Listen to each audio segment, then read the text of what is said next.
Who was here for the first one? For 1989. Liz. Don. Boy. Before it was AA. Stand up for you old timers.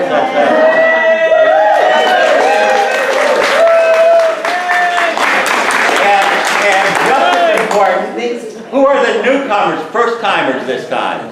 Stand up.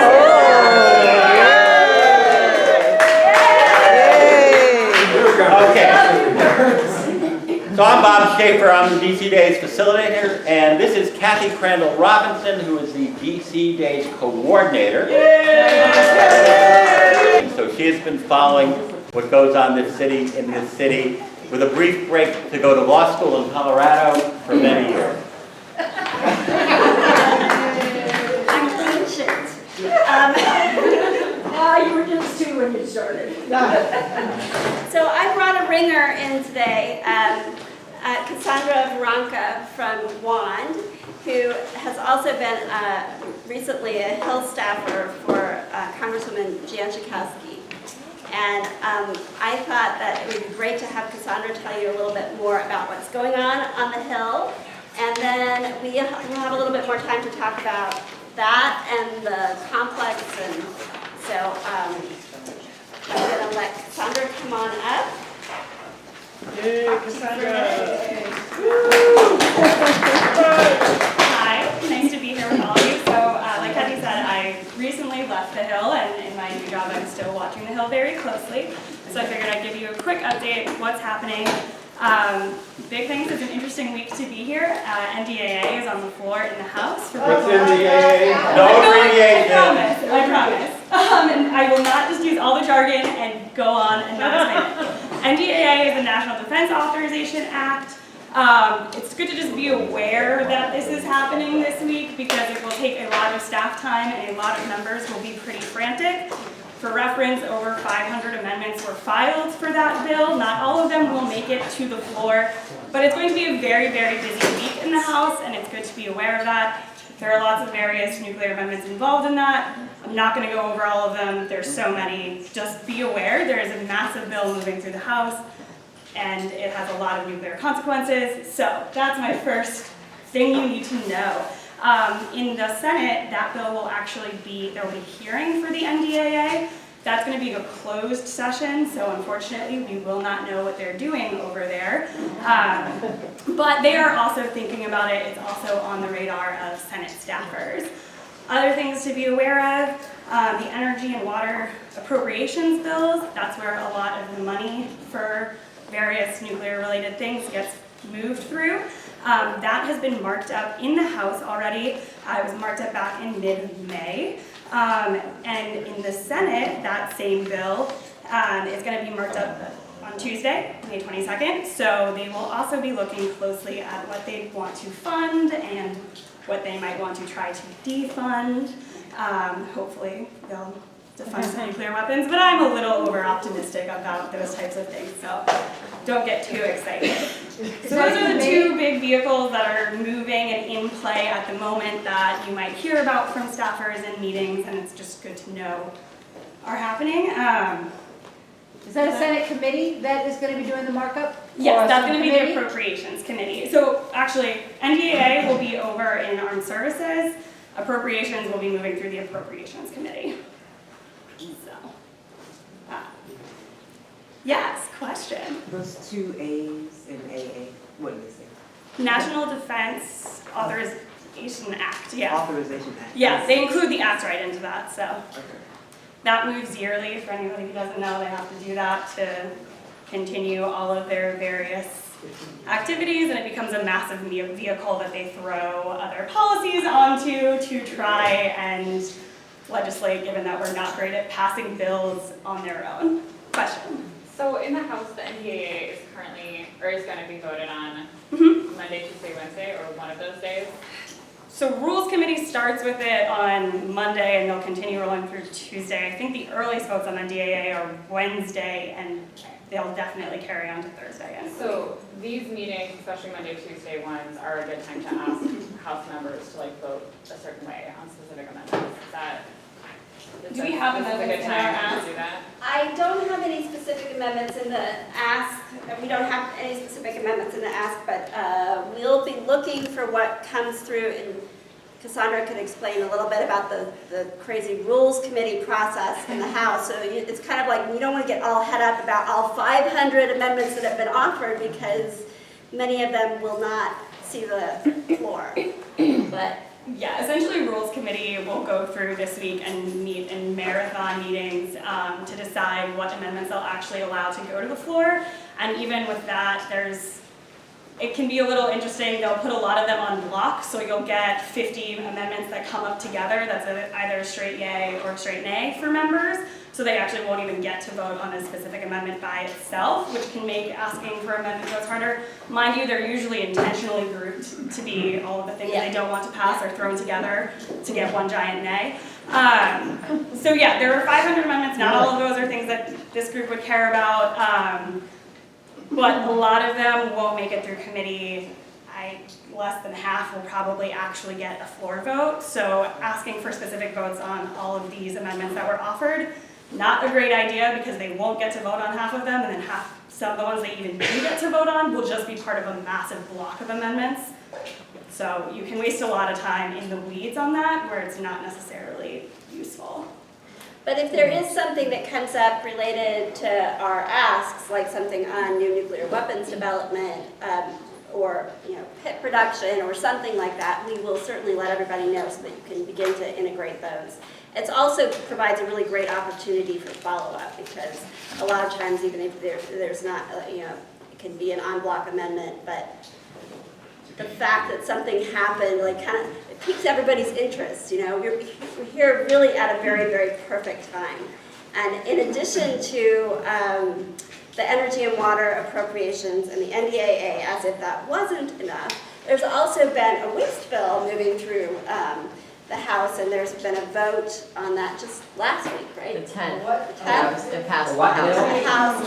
So this is the Kathy, a what bill? Nuclear Waste Policy Amendment Act. It's So this HR is like, can we- 3053. Can we reopen Yucca Mountain, and can we, by the way, find other places to move and HR store 3053. waste? Oh, the Yucca Mountain. And we're going to talk about, Dawn is going to talk a lot more about that, or somebody in our issue training. And you've seen that information also as a key part of our ask in the fact sheet. And so what's in play now is, what is the Senate going to do with this? And Dawn will go into much more detail about that, but that's a very political kind of, another thing that is like the perfect time for us to be going and talking about why we're saying no to Yucca, and why we're saying no to consolidated storage, and yes to hardened on-site storage. Did I say that right? Yay. Without using the acronym. I was just wanting to know, what was the closed session in the Senate that was going on? So that will be their markup of the NDAA bill, but they do it not in front of the public, which is extremely frustrating and something that some groups spend time lobbying on. So yeah, it'll be the NDAA bill. There could be very similar to the types of things that you do see in the House. We just won't actually know because it's not open to the public. So, In the I don't Appropriations know, Committee. a couple weeks ago, the House marked up their NDAA, which is always a super fun event. It starts at like 9 in the morning and goes, actually this year they ended surprised like at 2 a.m. They didn't go like all the way to, like overnight, which oftentimes the nuclear stuff is towards the end of the bill, so you get some very interesting debate at 2 o'clock in the morning if you're up watching it. But that doesn't happen in the Senate. They're not going to make such fools of themselves, so they need to keep it all private. It might be helpful to explain what a markup is. I didn't know that when I started. Good point, thank you, Ann. Thanks, Ian. Okay. All of you. Sure, so I'll go through the process. A bill is introduced. I'll do the whole legislative process real quick. Nope, not going to sing it. Sorry, guys. That's not what I signed up for. Okay, so bills are introduced in the House. They're referred to the respective committee of jurisdiction. Appropriations handles all the appropriations bills. HASC would handle armed services related things. HASC is the House Armed Services Committee. And they get referred, and then to move forward, they usually hold a markup. So the markup is when all of the members of the committee get together, they go through this bill, they can offer amendments to try to change it, add new provisions, take provisions out. So it's the process through which it gets out of committee, and committee members get the chance to try to tweak the bill as much as they can. So it's almost like a mini floor process where they get to offer amendments and try to change all of this. At the end of a markup, it either passes or does not. If it passes, it gets referred out and then can be scheduled to go to the floor where they get to vote on it and advance from there. And that happens pretty much the same way in the House and Senate. I'm a former House staffer, so I tend to talk a lot about the House, and that's where my main expertise is. Just gonna throw that out there. Nobody understands how the process really works in the Senate anyway. There's lots of rules on the House side. Yes, we have a whole committee for rules over on the House side. Senate doesn't operate like that. So, Mr. Hancock has a but while you're talking about that, talk about the importance of the chair. Yes. Because the bill that's marked up is created by somebody. Yes. And so just briefly describe how that works. Sure.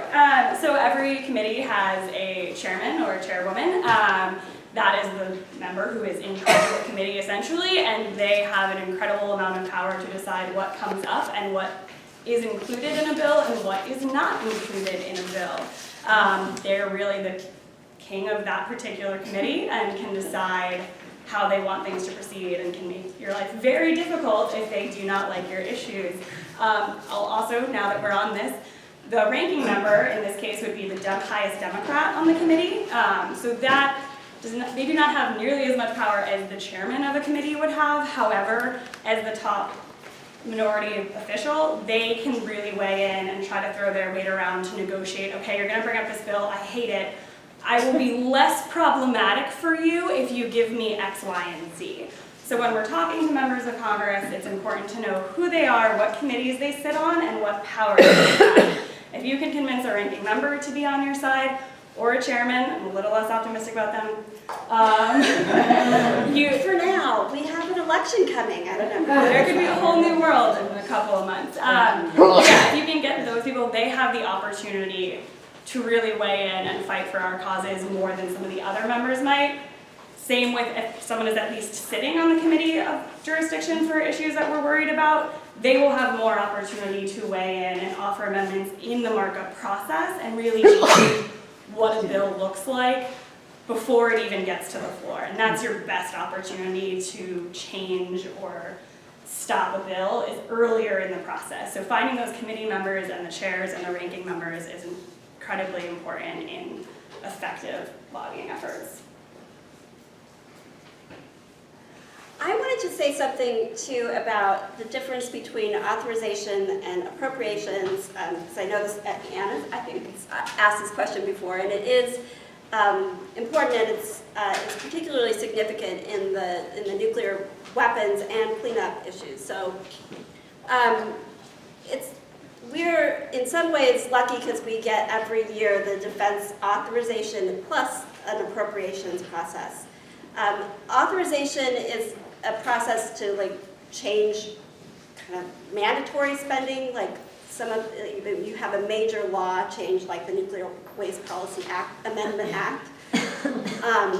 Not every agency like the Department of Defense gets the privilege of having authorized every year and a huge debate, but in the defense realm, it's a big deal, and they do it every year, pretty much without fail. They try to get it done before Memorial Day, because it's so that's a big part of the debate. But authorizers, there's this little known lack of power that they have, because they are saying, you're allowed to have this money, but in reality, it is the appropriators that write the checks, right? And every year, Congress is supposed to pass their 12 appropriations bills. We all know this process has been messed up forever, but it still drives debate and budgets and how people are thinking and acting on these issues. So the appropriation process, I think, is super important, and I know Don will talk more about how important the appropriation process is with Yucca Mountain, but it also gives us an opportunity to talk about nuclear weapons. And nuclear weapons all come, the care and feeding, the stuff that happens in the complex, all the warhead stuff, happens in energy and water. And this is a surprise, actually, even to some people that join that committee. They're like, this is oil and dams and, oh, nuclear weapons. So, and then on the converse side, the Strategic Forces of the Armed Services Committee that does the defense authorization every year also has your cleanup budget and issues and policy. Because this is, you know, part of the nuclear weapons legacy. So that's all part of what we call inside the 050 budget. It's part of the broader defense category. So, so a lot of times, people on the Armed Services Committee aren't all that familiar with that either. So you have some inside knowledge now, and you can say yes, you have jurisdiction. Usually, if there are folks from a particular site, like New Mexico or Hanford, they know that. But some of the people that come on the committees from other places that don't have a nuclear weapons complex site don't realize the kind of influence and power that they have over the issues that we're talking about.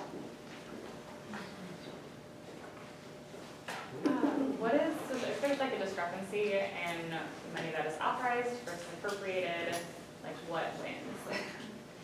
Appropriators win. Okay. Yeah, the appropriators get the final say, so they can choose to appropriate underneath an authorization level if they want to. Usually doesn't happen. Can they go above an authorization level? They try. Yes, and authorizers really, really hate that. And in the defense category, I'd say there is a little bit more deference in both the defense appropriations and energy and water. The part that deals with nuclear weapons are like, oh, but those smart people that deal with the Armed Services Committee folks all the time know must be important. So they're a little bit more deferential than in some situations, I think. Yeah. I would point out the important thing that energy and water can do for us is to lead that the authorizers approve. Could you repeat that? Or, I couldn't hear it on the camera and I... So what Jay was saying is that the important role that the appropriators can often play is cutting money. And I mean, there are also, there are a lot of rules about how appropriators how they mark up their bill and so forth. It really has to be about money. They can't say, yeah, we don't really care for this policy decision. They have to say, well, we're going to cut it or we're going to give it, so they have to really bring some more concreteness to things. Do they have to justify their cutting it? How would you answer that? I would say the vote is the justification. Yeah. They can technically do it if they want to, regardless of how they justify it. But in most situations, I think their colleagues would try to make them justify it. How would you suggest wording that? We'd love to give $10 million back from the visitor center they want to build at Rocky Flats.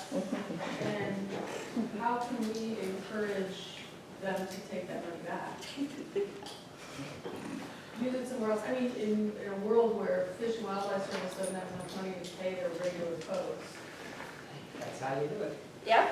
If it's on the same bill. Now, there are some rules, a lot of rules, again, on the appropriations process, and there are some rules about where you can put the money. You can't just put it anywhere. Sometimes even in the same, even if it's in the bill, if you're switching money from a defense category to a non-defense category, there can be some. Yeah, well, right now it's all in the Department of Interior. Yeah, which is a different bill that moves separately. So there are these 12 separate appropriations bills. Okay. And Interior is going to, so you can't, actually on the appropriations process, you can't give money from the Interior to you can talk about it in the budget process, in the overall budget committee. even if the money is, so the $10 million is coming from DOE to DOI. $10 million? Yeah, $10 million from DOE to DOI. Well, so $10 million, it sounds like a lot of money, but in that's like couch change for somebody. And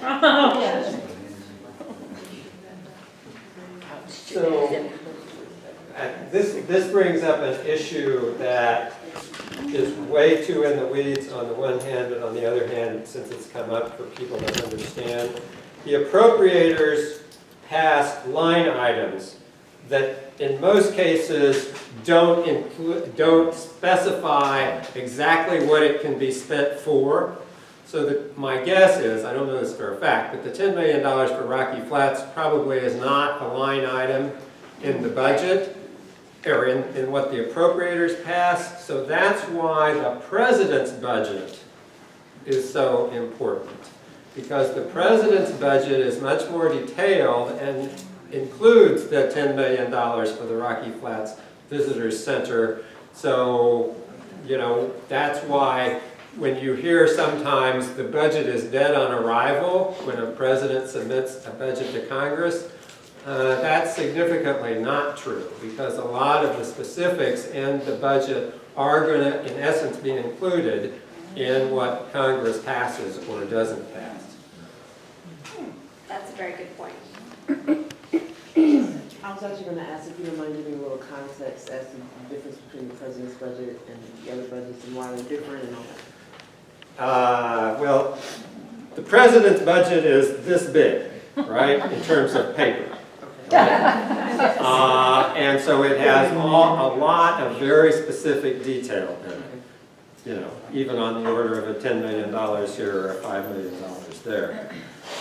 So that then goes to Congress. The appropriators, rather than having this big, have a number of line items that include, so they're, and I'm going off the top of my head because I don't know about the Rocky Flats thing, but the appropriators have a line item that includes maybe 15 or 20 different items that are in the president's budget that are all put together.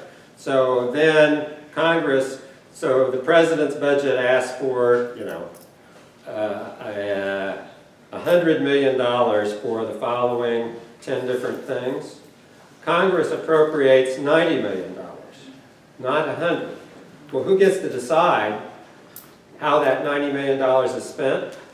The president's cabinet folks decide that, not Congress, unless Congress says this $90 million includes, we're cutting the $10 million for the Rocky Flats Visitors Center.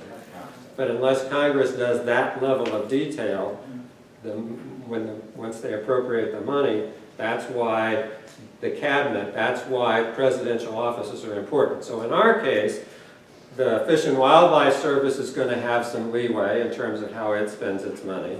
For us, the Department of Energy is going to have some, you know, that $5.6 billion for cleanup, right? Exactly how that gets divvied up is substantially going to be decided by the Department of Energy, not by the folks in Congress. Thank you. Thank you, yeah.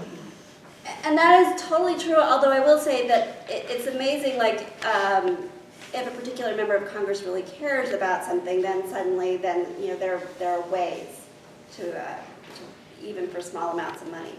So that's part of your, I think, goal is to hear, you know, people that are in Colorado should care about that money and what happens with it, so, yeah. Are agencies reluctant to piss off appropriation chairs?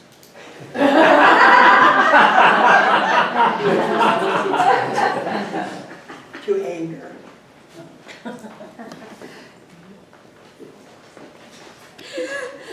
Yes, except that, like, okay, so we just have to, like, admit that we're in, like, a really different world right now. Like, the way that political actors, particularly the president, behave is not necessarily according to Hoyle anymore. I just don't get it. Yeah, I think normally they wouldn't want to start a showdown with a chairman or any member who has power, but this particular cabinet, I don't know if they would care. Well, the example would be the Senate Armed Services Committee. How many times has John McCain clashed with the president and the president says, Yeah. and that's an authorizing rather than appropriate, but still. Yeah. It says inappropriate things. I don't know if you want to say anything more. I think there is like a political reality here too, which you all watch the news. So with elections coming up and so forth, I think I sort of have the sense that Democrats are starting to feel like, hey, like things might be changing a little bit. So that's a really good thing for a lot of our nuclear issues, starting to feel a little bit more comfortable about being outspoken. We'll talk more in the weapons issues about the nuclear posture review, but that is kind of lurking in the background. It's hard to get very much attention given all the Sherman drama about other things, but it's really having a big influence as all these nuclear posture reviews do, because they influence the budgets, and we're starting to see that. It's not going to be just this year, but in the coming years. So you, I think, need to highlight for folks that you're speaking to, particularly Democrats, like, the president really does have this in his posture review. He really is planning for more and more and more and more. And if you don't stand up and do something about it, it will be because of what Don was saying. When those budgets come out, the president really has so much control.